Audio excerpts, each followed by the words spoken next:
Do you want to know how you can log into your RBC Mutual Fund account? If yes, then this video is for you. Hello and welcome to Tech Basics. It's your host back again with yet another interesting tutorial video. In this video, I'm going to teach you how you can log into your RBC Mutual Fund account. Go ahead and open Chrome or Edge browser on your PC, go to the Google search bar, then search for RBC Mutual Fund login. Click on the first link which appears on your screen. It will take you to this page of RBC where you can see sign in on the top right hand side. Go ahead and click sign in, wasting no time, and then it will lead you to this login portal where you can log in using your client card or your username.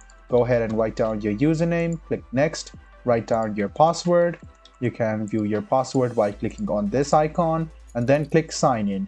This way you can successfully sign in to your RBC Mutual Fund account. If you're having trouble in signing in, or you can reset your password, these are the links for you. If you go back and you can see this box over here, you can save client card or username. And if you want to recover your username, this is the link for you. I hope this video about how you can log into your RBC Mutual Fund account was helpful for you. If you still have any kind of confusion, please do mention us on the comment section down below. Like the video, subscribe to the channel, and do hit the bell button for more. Hope to see you in the next video as well. Until then, goodbye, take care, and make sure you enjoy.